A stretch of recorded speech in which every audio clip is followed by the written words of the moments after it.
Hey, Pastor Josh here. We're reading Mark chapter 4, verses 35 through 41. I've said this before in other videos when we were going through Jeremiah, but I really encourage you maybe to take a few moments, few minutes before you watch the video to read through the signed reading, and I think you'll find that there'll be even more illumination as I walk through and give you a few thoughts to consider. So we're going to be looking for a sin to confess, a promise to claim, an attitude to change, a command to obey, and an example to follow, or perhaps an example not to follow. So Jesus calms a storm is what we're looking at today. We just got finished with a section of several parables that Jesus taught, and now we're going to see some action from Jesus. So on that day when evening had come, the way that we should be thinking of this is that Jesus just finished up teaching. Remember, he went out onto the water and he taught the crowd some of the parables that we have heard over the last few days. On that day when evening had come, he said to them, "Let us go across to the other side." Now, why? What's on the other side? Well, we're going to find out tomorrow in our reading that is when Jesus will cast out a demon. One of the famous demon exorcisms in Scripture and in the Gospels. So Jesus is going to the other side, and ultimately when he gets there, he is going to cast out demons from a man that is just tortured to himself. So they're going over the other side. I point that out. Just remember, there seems to be this theme of addressing these demonic powers in the book of Mark, and especially with the size of Mark, there's so much demonic activity, or Jesus casting out the demonic activity. And leaving the crowd, they took him with them in the boat. So the disciples now took Jesus with them in the boat, just as he was.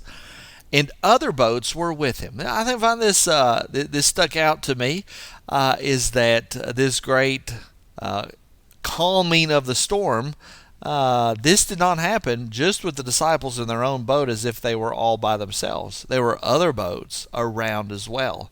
It's an image you probably don't have in your mind. Other boats were around there as well. And of course, this wasn't just the only time that Jesus calmed a storm. Remember, there's another time that Jesus actually walks across the water and is walking on the water and meets them there.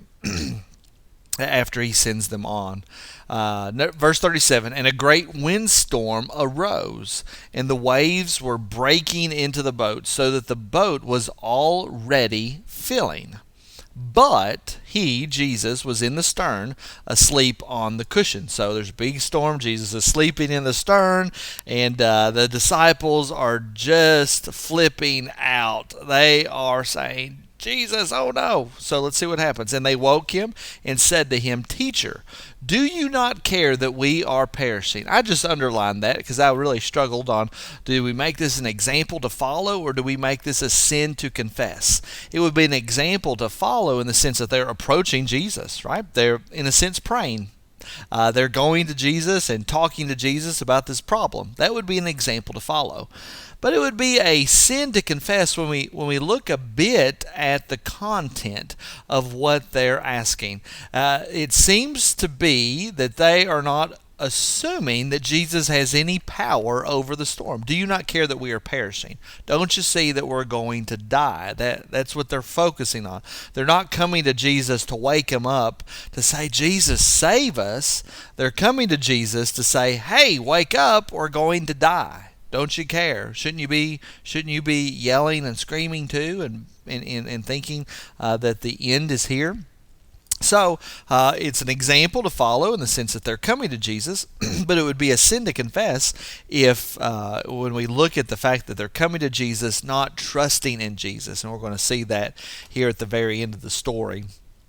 Verse 39, and he awoke and rebuked the wind and said to the sea, "Peace, be still." That's an attitude we need to adopt in our hearts. Jesus has power over everything, even storms. Jesus has the ability to talk to a big old storm and waves as if they are a child and say, hey, settle down, peace be still, you all need to stop. And he says it, and it stops. It's an attitude we need to have in our own hearts, that God has power over all things. So I wonder, what is it that you're facing? What is it that you're struggling with right now that perhaps you don't have faith in God, that He is stronger than your situation? He's stronger than it. We're not guaranteed that He'll solve it in the way we prefer, but He definitely has power over it. And if you're a follower of Jesus Christ, if you believe in Jesus, if you're a Christian, we're promised that He will turn all of those things for your good. So He's telling them, peace be still.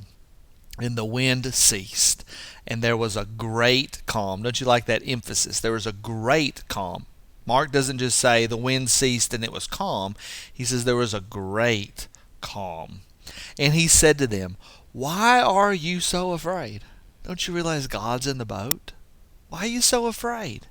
Have you still no faith? And here would be a sin to confess. Are we in a spot where we don't trust God, where we don't have faith in Him to work together all things for good for us as His children? And notice that word still. Have you still no faith? You've seen me. You've seen me do a lot of miracles. You've seen me teach, and you still have no faith? Then verse 41 goes on to say, and they were filled with great fear, and said to one another, who then is this, that even the wind and the sea obey him? Who is this guy? He must be a great person. He must be, by implication, hinting at, pointing to the fact that he is God. We'll get a more complete confession of the disciples' belief in who Jesus was, particularly by Peter, at the big turning point in the book of Mark, which is about in the middle of the Gospel of Mark. We're going to see that, but here's a little hint. Jesus, He's God. He is God. Only God could calm the storm and calm the waves in the way that He did. Notice there's this example. They were filled with great fear. Not that they were afraid of God, but they were in awe of God. They realized the great power that was in Jesus Christ. And that's that experience that we have when we worship God. When we have those moments when we're perhaps listening to a praise song, a worship song, a hymn, we're reading scripture, perhaps we're even reading some sort of devotional book or some sort of poem that's just exalting God, or we're reading a prayer, or we're praying. We have this time of worship, and we're just overcome with this sense that God is great.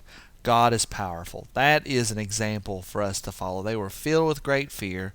They were worshiping Jesus. They were moved by the power that they saw in Jesus Christ.